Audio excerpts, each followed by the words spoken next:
नमस्कार।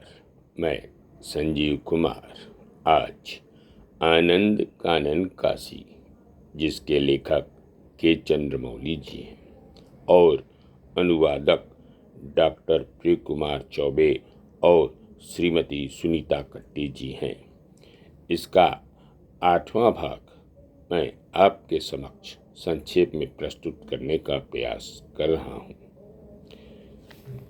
तैलंग स्वामी 1607 ईस्वी से 1887 ईस्वी।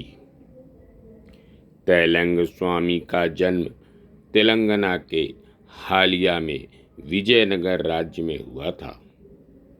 इनका शुभ नाम शिवराम था। जब ये 40 वर्ष के थे तब इनकी माता की मृत्यु हो गई और तब इन्होंने शमशान भूमि पर वास करने का निश्चय किया।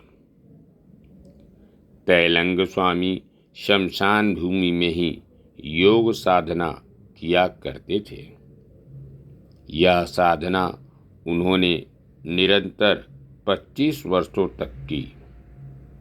यहाँ उन्हें अपने भविष्य के गुरु पटियाला निवासी स्वामी भगीरथानंद के दर्शन हुए। तैलंग स्वामी ने पुष्कर तक अपने गुरु का अनुसरण किया, जहां उन्हें अपनी 78 वर्ष की अवस्था में गुरु भगीरथानंद से दीक्षा मिली और तब इनका नवीन नाम गजानन सरस्वती अथवा गणपति स्वामी पड़ा।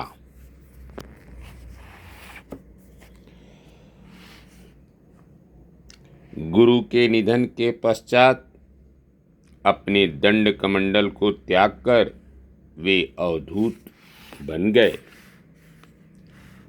90 वर्ष की अवस्था में वे नागा के रूप में विचरण करते हुए रामेश्वरम, द्वारका, नेपाल, तिब्बत, बद्रीनाथ, गंगोत्री, यमुनोत्री तथा कैलाश मानसरोवर पहुँचे। इसके पश्चात ये नर्मदा के तीर पर मार्कंडेय आश्रम में तपस्या करते रहे। तदुपरांत स्वामी जी 1737 ईस्वी में वाराणसी आ गए और यहीं निवास करने लगे। तेलंगाना में जन्म लेने के कारण इन्हें तैलंग स्वामी के नाम की प्रसिद्धि मिली। इन्होंने पंचगंगा घाट पर 50 मन के भारी शिवलिंग की स्थापना की। तैलंग स्वामी को अनेक चमत्कारों को प्रदर्शित करने का श्रेय प्राप्त है। वे हाथ पैर बंधे होने के बाद भी तैर सकते थे। वाराणसी के भदैनी राम मंदिर की रामहल्ला घटना में इन्हें कारावास हुआ था। यहाँ वे 40 दिनों तक कैद रहे।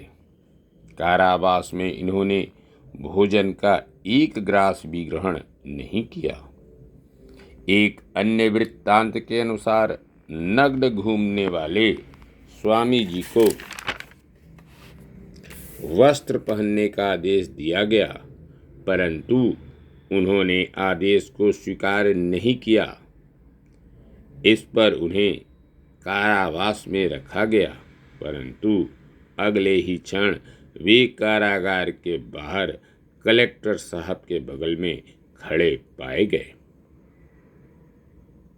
एक विधवा के 7 वर्ष के मृत बालक पर गंगा की रेती का लेपन कर उन्होंने उसे जीवित कर दिया। तैलंग स्वामी ने महावाक्य रत्नावली नामक एक दार्शनिक ग्रंथ की रचना संस्कृत में की। सतुआ बाबा, जन्म 1828 ईस्वी।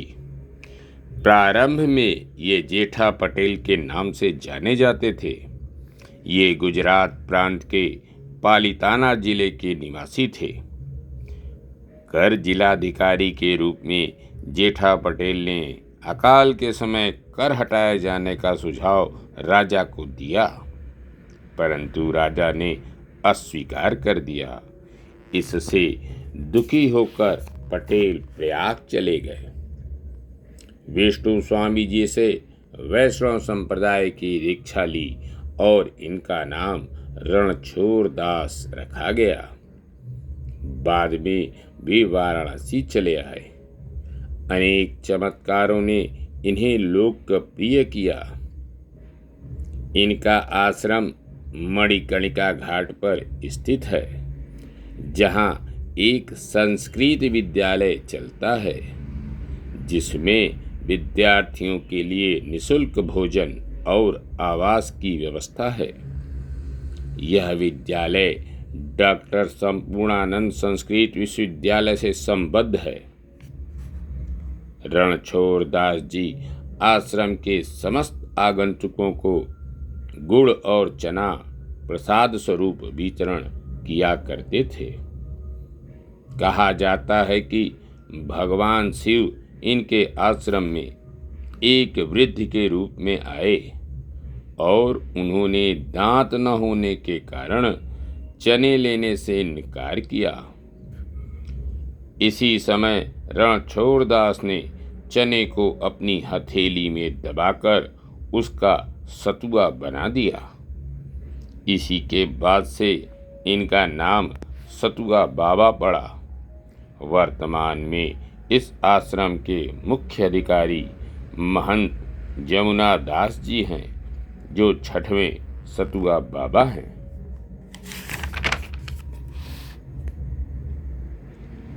परमहंस विशुद्धानंद सरस्वती 1864 ईस्वी से 1937 ईस्वी। आपका पूर्व का नाम भोलानाथ चटर्जी था। इनका जन्म बर्धमान जिले के बुंदेल ग्राम में हुआ था। भोलानाथ का 13 वर्ष की अल्पायु से ही एक एकांतवासी साधु के रूप में जीवन यापन करने लगे।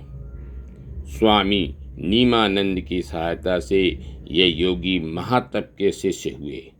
इसके बाद उन्होंने 12 वर्षों तक घोर तपस्या की।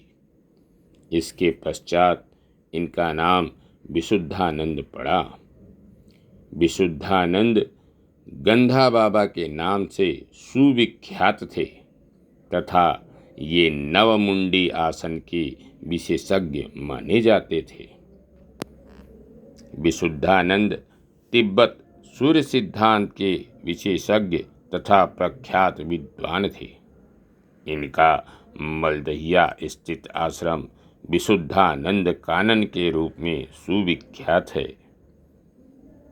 इनकी शिष्य परंपरा में पंडित गोपीनाथ कविराज, दादा सीताराम, ब्रजवल्लभ द्विवेदी, हेमेंद्र चक्रवर्ती तथा मनुदेव भट्टाचार्य आदि विद्वान प्रमुख थे। माँ आनंदमयी 1896 ईस्वी से 1982 ईस्वी। इनका जन्म पूर्वी बंगाल के त्रिपुरा जिले के खेवड़ा ग्राम में हुआ था। इनका नाम निर्मला सुंदरी था। इनके पिता विपिन बिहारी भट्टाचार्य तथा माता मोक्षदा सुंदरी थी। 12 वर्ष की आयु में इनका विवाह रमणी मोहन चक्रवर्ती से हुआ। बचपन से ही ध्यानावस्थित होने पर इनकी समाधि लग जाती थी। इनके शांत प्रभामंडल तथा मातृप्रेम के कारण लोग इनके प्रति आकर्षित होकर 1926 ईस्वी से इनके दर्शन करने आने लगे। शीघ्र ही ये माता आनंदमयी के नाम से संबोधित की जाने लगी। अनेक विशिष्ट विभूतियों जैसे स्वामी शिवानंद सरस्वती, जवाहरलाल नेहरू, नेताजी सुभाष चंद्र बोस तथा स्वयं गांधी जी को इनके चारों ओर की परम शांति की प्रत्यक्ष अनुभूति हुई थी। 1937 ईस्वी में इन्होंने अमृतसर, लाहौर और मानसरोवर की यात्रा की। 1938 में इनके पति देव का स्वर्गवास हो गया। मां आनंदमयी के विशिष्ट भक्तों में पंडित गोपीनाथ कविराज, डॉक्टर राधाकृष्णन तथा प्रभुदत्त ब्रह्मचारी थे। इन्हें प्रख्यात योगिनी तथा जीवन मुक्ता होने का श्रेय प्राप्त था। माता आनंदमयी का आश्रम बहदैनी में गंगा तट पर स्थित है। धन्यवाद। नमस्कार। शेष अगले अंक।